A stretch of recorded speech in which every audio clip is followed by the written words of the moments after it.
Assalamualaikum warahmatullahi wabarakatuh. Sebelum menonton video saya, mohon untuk berkenan mensubscribe channel saya. Semoga diberikan rezeki yang melimpah, bahagia, sejahtera selama-lamanya. Amin.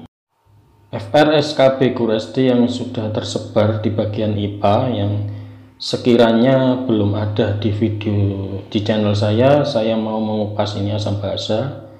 Terus ini ada buah, ini ya, buah bulat manis, bulat masam, lonjong manis, lonjong masam. Ini soal buah mangga biasanya, ini buah mangga. Terus protoplasma osmosis ini sudah ada di video saya tentang IPA ya, video IPA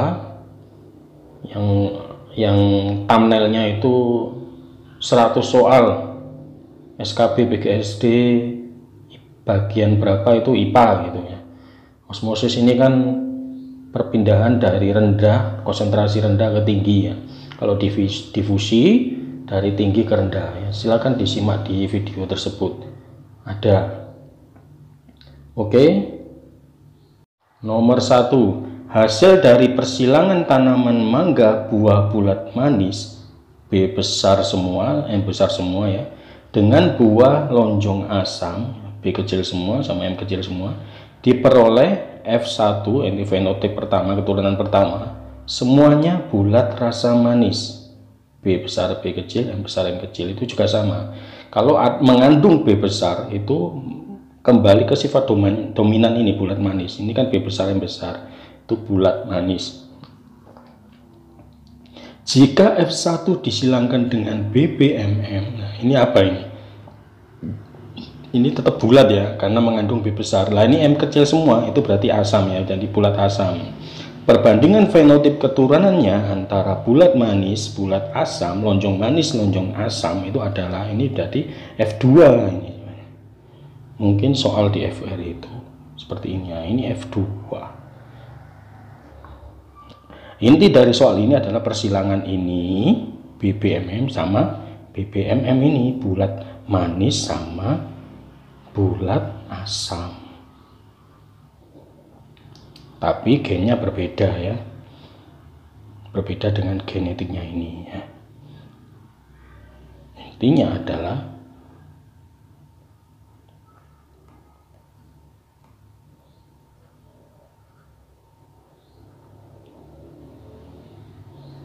persilangannya ini soal itu.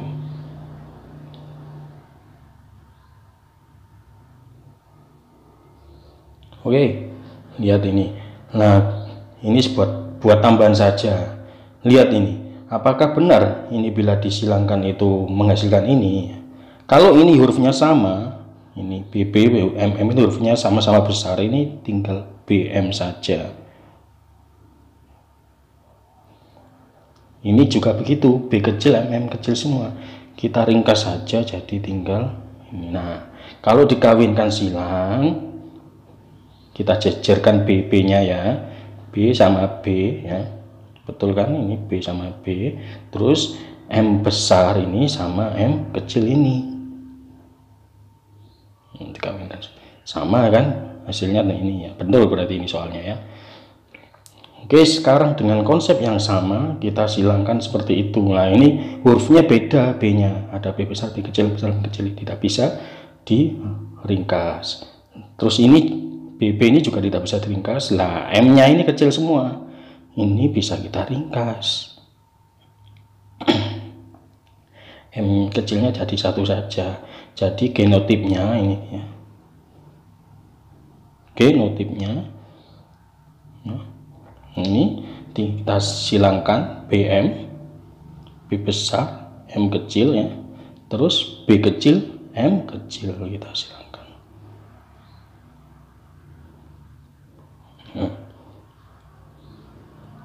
Oke, sekarang ini genotipnya ini bagaimana ya? Itu kita kalikan silang lah istilahnya itu.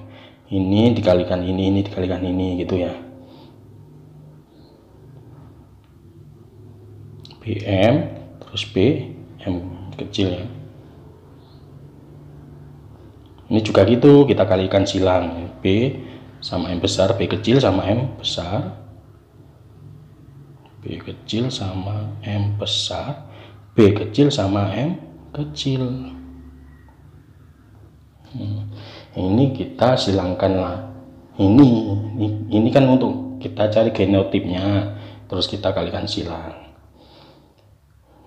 Jadi ini kali ini kemudian kali ini ya, satu-satu biar harus pelan-pelan ya. BM, awas hurufnya jangan sampai keliru, kita jejerkan B nya dulu terus M nya ya. B nya kan sama-sama besar ini ya, sama-sama besar, terus ini M nya besar terus M nya kecil. Oke, selanjutnya lagi BM ini tetap ya, karena ini belum dikawinkan silang dengan ini ya. Nah, BM nya ini besar, nah ini B nya kecil ya, lalu B kecil, terus M besar ya, M nya ini besar, M nya ini kecil. Nah, ini sudah satu ya, ini 1 2 3 4. Terus yang kedua kita kalikan silang lagi, B M ya. Ini bisa pakai tabel juga kalau bingung, tapi nanti bikin tabelnya lama dan garis-garis ya, harus garis-garis dulu. Bisa seperti ini Pak. B besar ya, B besar, M kecil, M kecil.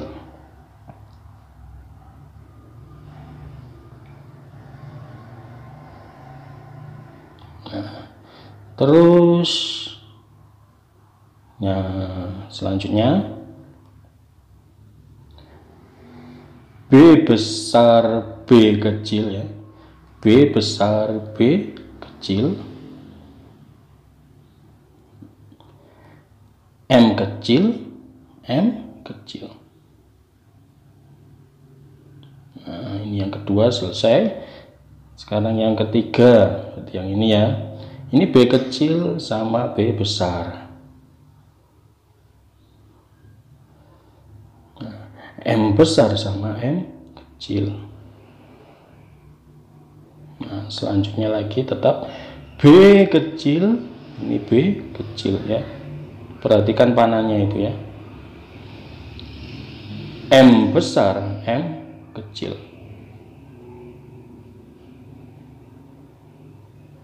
Selanjutnya yang terakhir, yang keempat, B kecil ya, ini B kecil, B besar, tapi kita tulis B besarnya dulu, kemudian B kecil ya. Terus M nya ini M kecil, M kecil. Nah, ini B kecil, B kecil, M kecil, M kecil.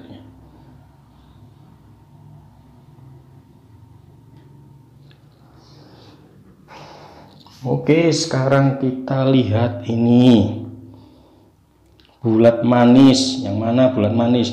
Bulat itu yang mengandung B besar, manis itu yang mengandung M besar. Ya, mana saja yang mengandung. Nah, ini bulat manis juga kan? Ada M besar, ada B besarnya. Ini juga bulat manis. Oke, kita coret dulu satu ya.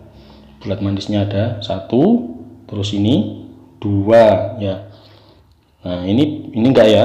Ini M nya kecil, asam ini ya, M nya kecil semua. Ini juga gitu, M nya kecil semua.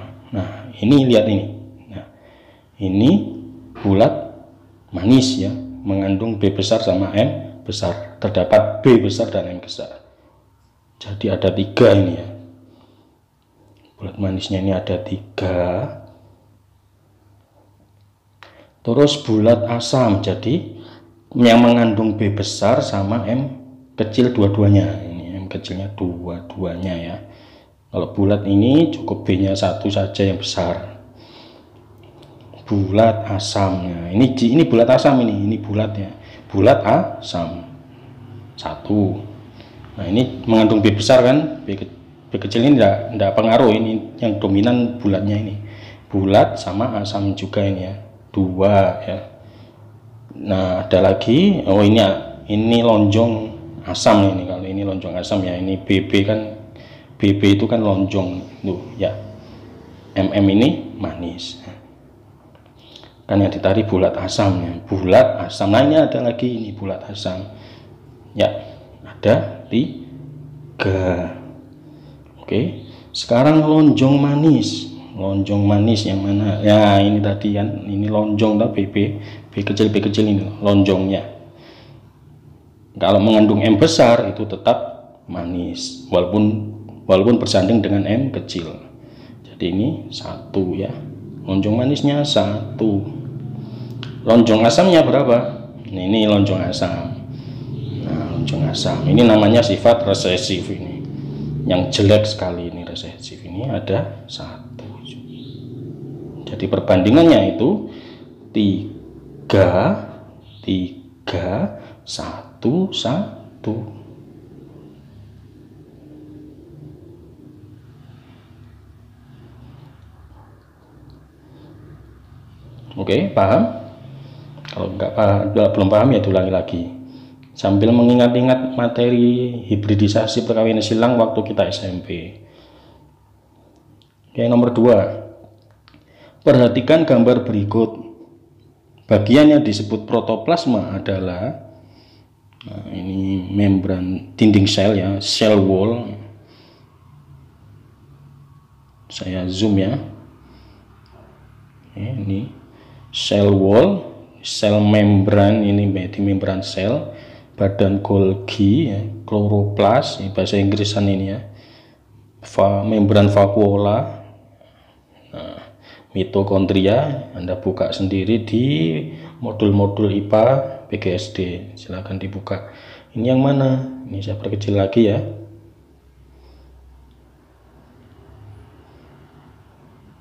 Oke. Apa pengertian dari protoplasma itu? Kita lihat.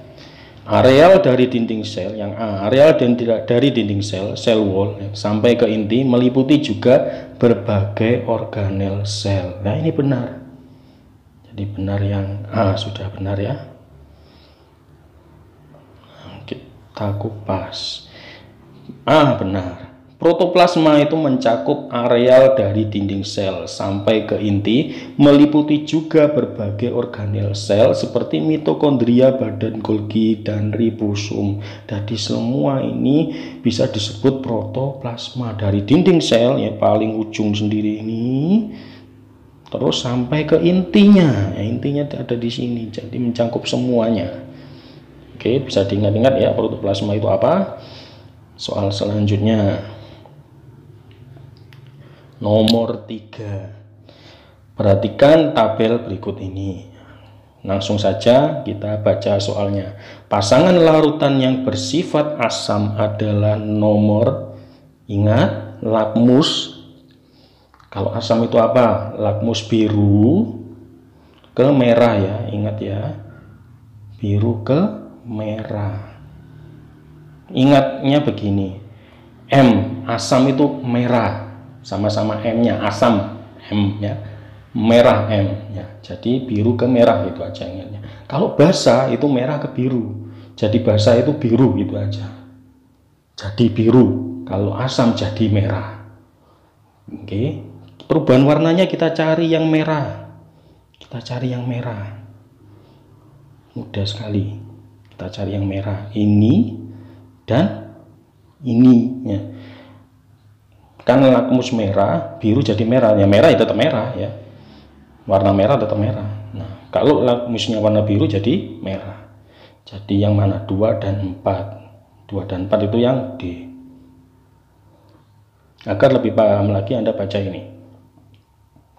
Ada 2 kertas lakmus biru dan merah. Kertas lakmus biru akan berubah menjadi merah jika dicelupkan pada larutan yang bersifat asam. Kertas lakmus merah akan berubah menjadi biru jika dicelupkan dalam larutan yang bersifat basa ya. Jadi seperti konsep saya, kalau basa itu jadi biru sama-sama B-nya, basa biru ya. Asam sama-sama M-nya, di belakangnya M merah. Tuh mengingatnya seperti itu. Oke, soal selanjutnya nomor 4. Asam memiliki sifat-sifat berikut kecuali rasa asam. Betul ya, asam itu ya rasanya asam. bersifat korosif tidak, membuat karatan gitu, membuat hancur benda-benda. Betul? Betul ya, kalau asam itu memang begitu ya. pH-nya 7. Nah, ini sifatnya basa ini. Ini sifatnya zat basa. Jadi kecuali dan ini soalnya kecuali, jadi yang C. Kalau asam itu pH-nya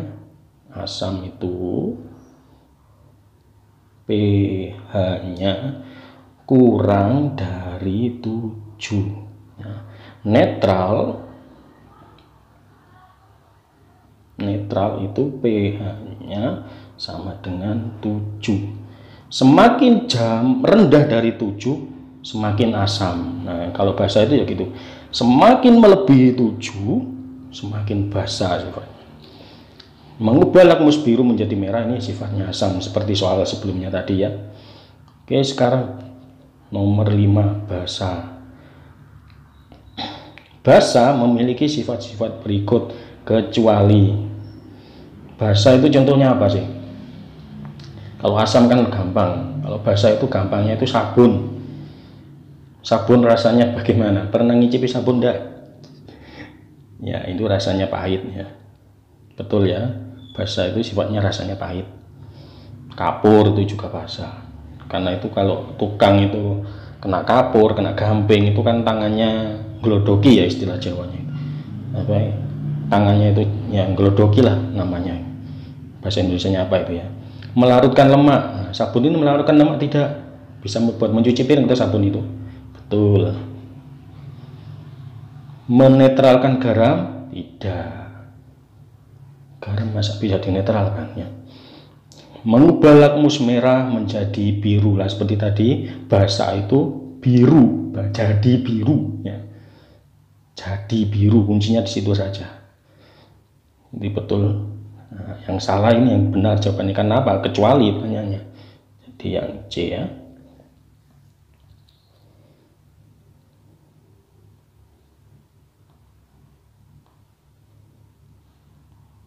Oke, sekarang nomor 6. Nah, ini perhatikan tabel berikut, tidak usah dilihat dulu, langsung kita intinya. Rumus kimia untuk magnesium hidroksida. Magnesium Mg ya, Mg. Nah, kalian yang ingatnya seperti ini, Mg hidroksida. Hidrok itu berarti kan ada hanya gitu kan. Terus oksida berarti kayak oksigen gitu ya. Mengingatnya seperti itu. Mana yang oksigen sama hidroksida itu yang mengandung oksigen itu, misalkan kita nggak tahu lah, kita mau acak gini entah di sini ya, itu yang ada huruf-huruf ini. Nah, kalau cara gampangnya begitu saja mengingatnya ya. MgOH, oh ya yang nomor 2 ini. Terus natrium sulfat, natrium itu Na, gampangnya seperti itu. Sulfat, ingat ya, sulfat itu apa? Sulfat itu SO4.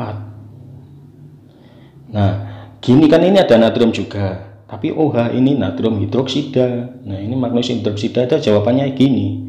Jadi jangan bingung. Nanti kalau natrium sulfat, ya natrium sulfat itu ini yang 4. Mana 2 dan 4? Jawabannya yang C ya. Nah, magnesium hidroksida dan natrium sulfat itu rumus kimianya ini. Keabjadian itu enak kok, tidak perlu kita menghafalkan nama. Kita lihat saja nama-namanya ini bisa menjawab.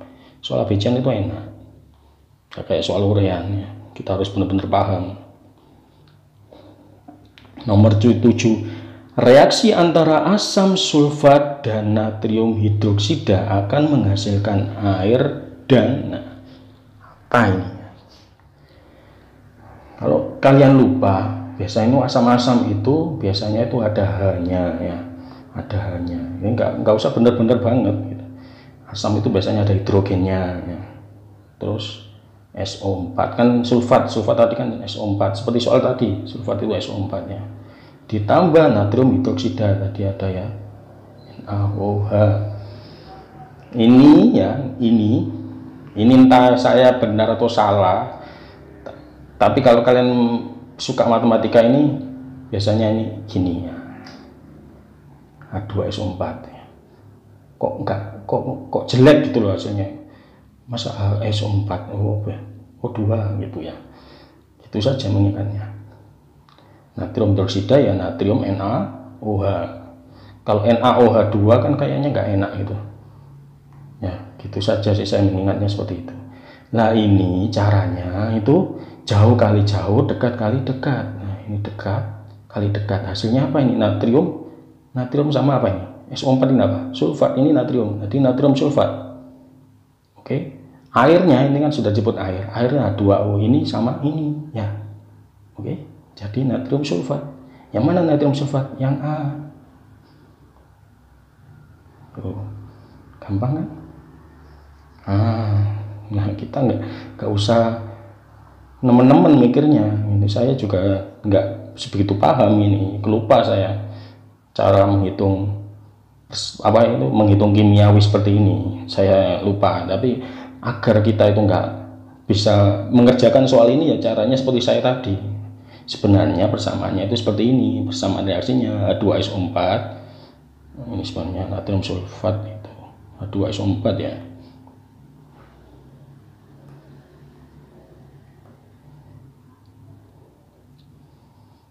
Nah, ditambah 2NaOH, Na ini sebenarnya reaksinya seperti ini. Oke, lanjut. Agar lebih paham lagi kita bahas nama-nama asam, rumus kimianya, terus apa contohnya, bahan-bahannya seperti asam asetat, asam askorbat, asam sitrat. Nah ini di screenshotnya, silakan di screenshot gambar ini untuk bahan belajar ya. Pokoknya ya sifatnya tadi asam itu tadi apa? Rasanya ya asam, bisa mengkorosikan benda-benda lain ya, korosif ya, membuat rusak ya, intinya korosif itu ya. Bila kena zat asam ya korosif ya. Ya, disilakan di screenshot. Ini ya, lambung, asam lambung ya, NaCl, asam klorida namanya. Ini klorida, mengingatnya seperti itu. Lihat ini nitrat mengandung nitrogen, fosfat, fosfor ada P ya. S itu kan sulfur sama oksigen namanya sulfat gitu. Mengingatnya seperti itu. Cari cara mengingat yang terbaik. Sekarang perbedaannya dari basa itu, bahasanya hidroksida bahasa itu ya. Nah, basa itu namanya biasanya hidroksida OH ini belakangnya biasanya itu. Hanya ada ini amonia itu agak beda sendiri yaitu Na3. Nah ini di screenshot, barangkali soalnya itu obat, misalkan obat mah itu apa, ini magnesium hidroksida ya. Obat mah ini penting, ini obat mah magnesium hidroksida. Nah, untuk mengurangi keasaman tanah itu kalsium hidroksida. Pemutih mengandung amonia gitu ya. Deodoran mengandung aluminium hidroksida. Bahan sabun dan pembersih itu mengandung natrium hidroksida ya itu. Ini di screenshot buat bahan belajar. Cari cara menghafalkan yang enak, enteng itu. Silakan cari. Mohon di subscribe ya. Wassalamualaikum warahmatullahi wabarakatuh.